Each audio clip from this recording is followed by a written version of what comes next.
What if you were told that the future is not a fixed destination to be foreseen, but a vast flowing river of potential? And that you hold in your hands not a tool to merely gaze at the water, but a rudder and a map to navigate its deepest currents. The greatest misconception about the tarot is that it serves to tell a fortune. This is a child's understanding of a master's tool, a shadow cast by its true luminous purpose. The tarot does not simply predict, it connects. These 78 cards are not paper and ink. They are keys. They are sigils. Each one is a carefully crafted portal, an archetypal gateway into the vast unseen library of consciousness that underpins our reality. Think of them as a sacred symbolic language, a dialect that predates spoken word, a language understood by the soul and by the universe itself. When you shuffle this deck, you are not randomizing cardboard. You are tuning a delicate esoteric instrument. You are posing a question directly to the fabric of existence, and the cards that fall are the universe's resonant reply. They are a mirror reflecting the hidden energies, the silent patterns, and the profound truths that lie just beyond the veil of our everyday perception.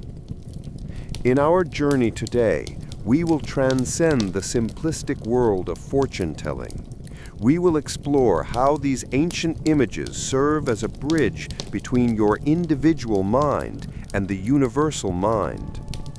We will uncover how they bypass the noise of the ego to deliver insights from the higher self, from your spirit guides, or from what some traditions call the Akashic records.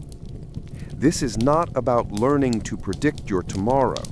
This is about learning to have a conversation with eternity, and in doing so, gaining the wisdom to consciously and powerfully create your today.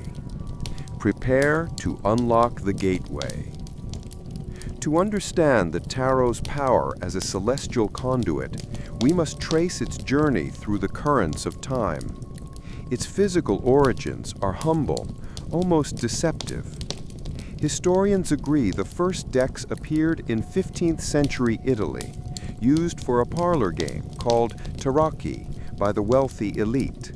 They were beautiful, but they were, on the surface, just a game.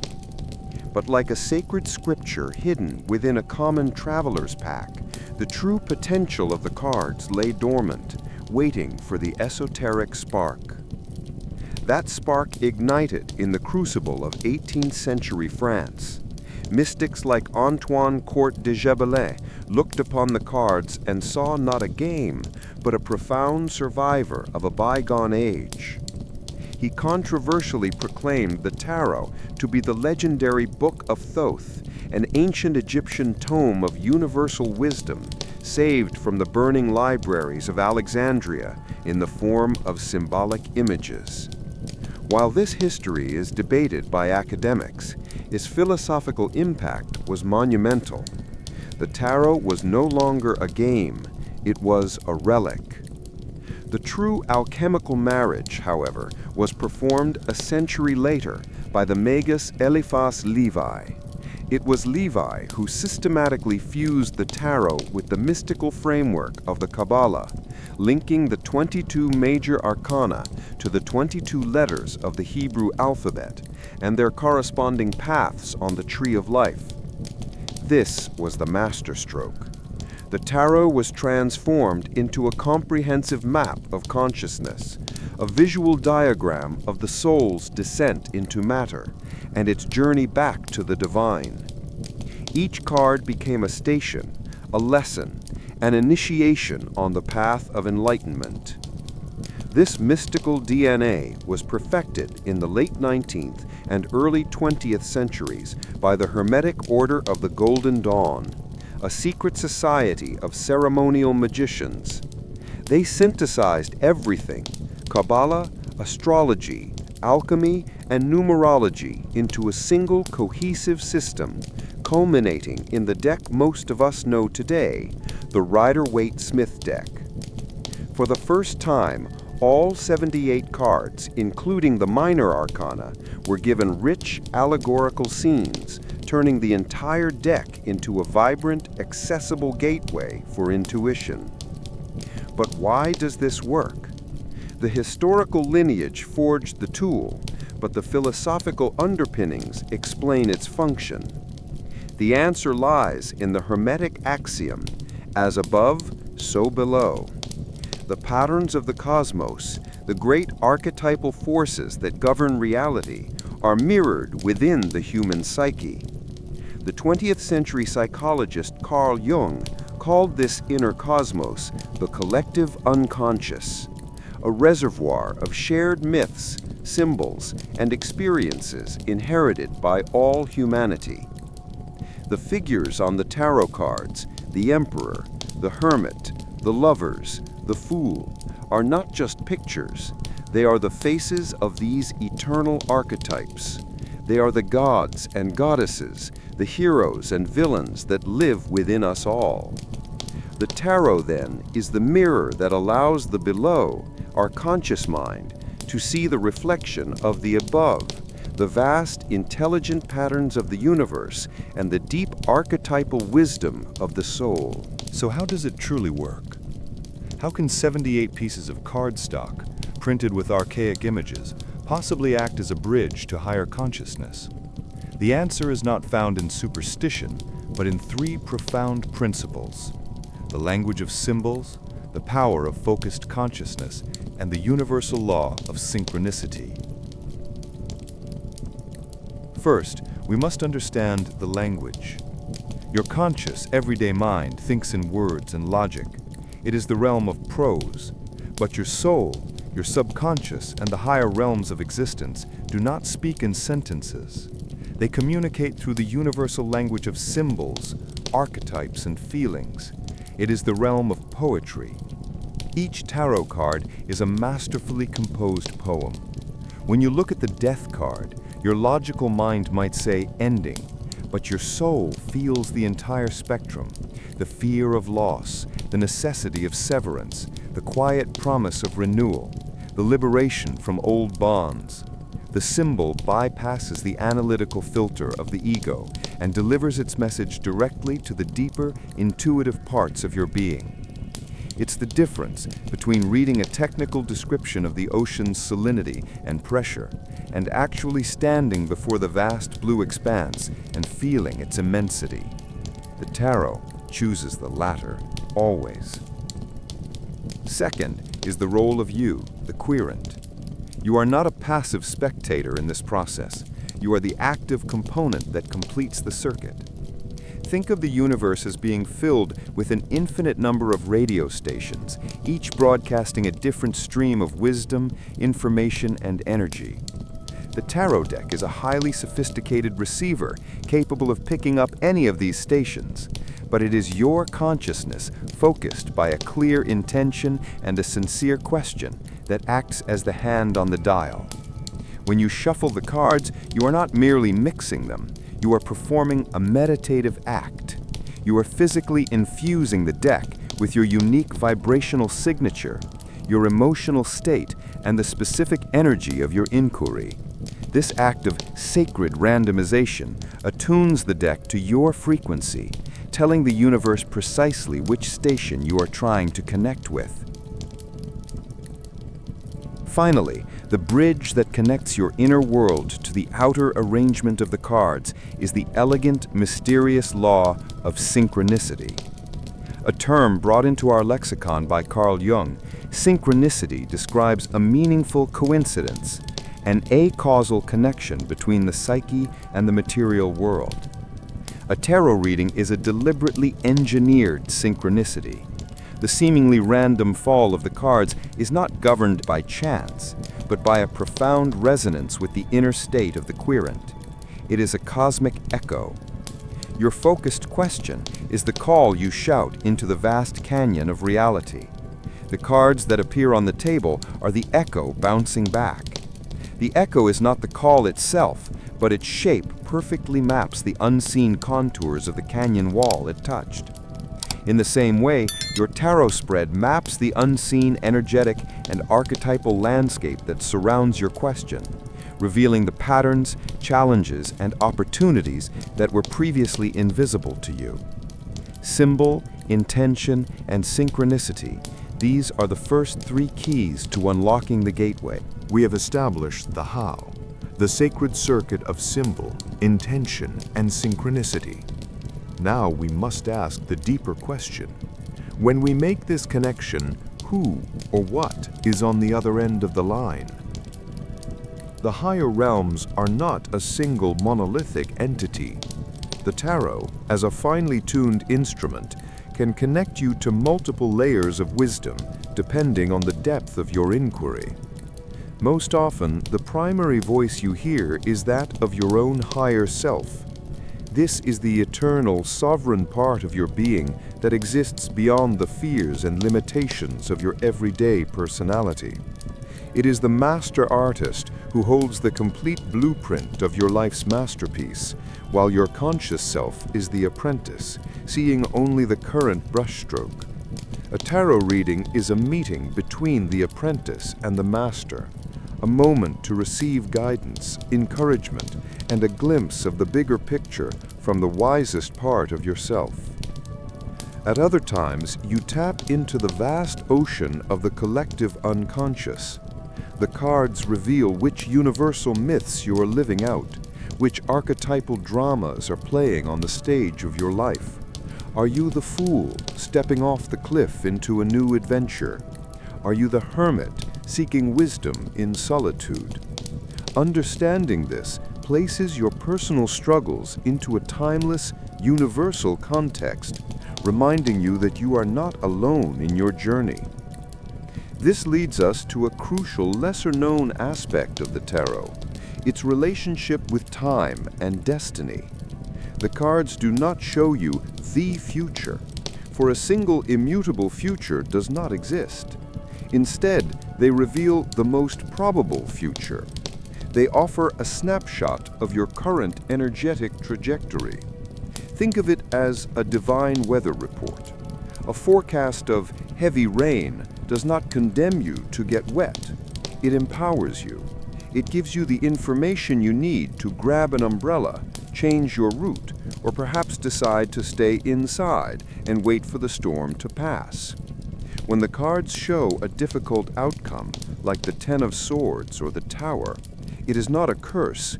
It is a loving warning from the universe. It is a signpost that says, if you continue on your current path, with your current mindset and energy, this is the likely destination. The reading itself then becomes the pivotal moment of power. It grants you the awareness needed to make a new choice, to shift your energy, to steer your life's ship onto a different current. The tarot does not chain you to fate. It hands you the keys to unlock yourself from it, transforming you from a passive passenger into a conscious co-creator of your destiny. Even the structured spreads we use, like the Celtic cross, are part of this profound dialogue. The positions, the past, the challenge, hopes and fears are not rigid boxes. They are a sacred architecture, a trellis upon which the vine of intuition can grow. The structure gives your rational mind a framework to hold on to, while the symbolic poetry of the cards speaks directly to your soul. This beautiful paradox allows your whole being, logic and intuition, mind and spirit, to participate in deciphering the message in a holistic communion, a perfect synthesis of structure and spirit, designed to translate the whispers of the cosmos into wisdom you can use. Cosmic theory is the map, but conscious practice is the journey itself. Knowledge that is not embodied is merely a rumor. So now, I will guide you through the sacred art of this practice, not as a complex ritual, but as a direct and personal communion. First, you must create the container. This is not about elaborate ceremony, but about focused intent. Find a time and space where you will not be disturbed. This is an appointment with your soul. Treat it with reverence. Cleanse your space if you wish, with sound, smoke, or simply a powerful spoken intention to clear all interfering energies. Light a single candle. Let its flame be a focal point for your awareness, a beacon in the quiet of your mind. Hold your deck. Knock on it 3 times to awaken it. Shuffle the cards, not with haste, but with deliberation. As you do, breathe deeply and begin to formulate your inquiry. This leads to the most crucial step, the art of the question. The quality of your answer is always determined by the quality of your question. A weak question seeks a passive prediction. A powerful question seeks active wisdom. Do not ask, "Will I get the job?" This gives away your power. Instead, ask, "What is the highest potential I can manifest in my career right now?" Or, "What hidden blockage must I clear to align with my true calling?" Transform, "Does he love me?" into, "How can I become a more loving presence in my own life and in my relationships?" Ask for guidance, not for spoilers. You are not a petitioner begging for scraps of fate. You are a sovereign being seeking clarity on how to wield your creative power. For your practice, I offer a simple yet profound spread: the mind, the body, and the spirit. After shuffling with your powerful question held in your heart, draw 3 cards. The first card represents the mind. It reveals your thoughts, your beliefs, your mental patterns surrounding the situation. Is your mind clear or clouded? Is it your ally or your saboteur? The second card represents the body. This is the physical reality, the actions you are taking, the circumstances you are in, the material manifestation of this energy. What is happening in your tangible world? The third card represents the spirit. This is the soul's perspective. It is the core lesson, the higher guidance, the whisper of your higher self. Why is this experience in your life from a soul growth perspective? When you begin, you may face challenges. You may draw a card and feel nothing. Your mind may go blank. Do not panic. Before reaching for a book, simply look at the image. What story is it telling you? What is the weather like in the card? What do the colors make you feel? Your intuition speaks in these quiet feelings first. And if you draw what you perceive as a bad card, remember our lesson. It is not a sentence. It is a signpost. The tower is not a threat, but a promise of liberation from a structure that no longer serves you. The devil is not an evil entity, but an invitation to look honestly at your own chains of attachment, many of which you hold the key to unlock. This practice is a dialogue with the deepest parts of yourself. Be patient, be curious, and be brave. We have journeyed far.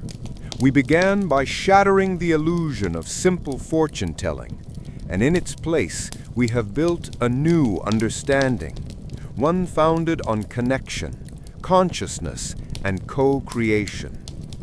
We have seen that the tarot is not a crude tool for predicting a fixed fate, but a sophisticated spiritual technology, a sacred language that allows for a profound dialogue with the deepest parts of ourselves and with the universe at large. It is a mirror for the soul, a map of the cosmos, and a key to the hidden patterns that weave our reality. The ultimate secret is this: the universe is not a silent, empty void. It is a conscious, intelligent being, and it is constantly speaking. It speaks in the language of synchronicity, in the cycles of the seasons, in the patterns of the stars, and in the archetypal images that rise from our collective soul. The 78 cards of the Tarot are not your destiny. They are 78 of the most eloquent words in the universe's vocabulary, and they are offered to you as a gift. They are an invitation to stop seeing yourself as a victim of circumstance and to remember that you are the architect of your reality. So I leave you with this question: what conversation are you now ready to begin? What profound inquiry will you bring to the altar of your own awareness? The true magic does not lie in the cards themselves, but in the sacred space of listening that you create. The wisdom you seek is already waiting for you. If this journey resonates with your soul, and you wish to continue exploring the hidden pathways of esoteric wisdom, I invite you to subscribe to the Serpent Scroll. Together, we will continue to unfurl the ancient teachings and translate the silent language of the cosmos. Until next time, listen closely.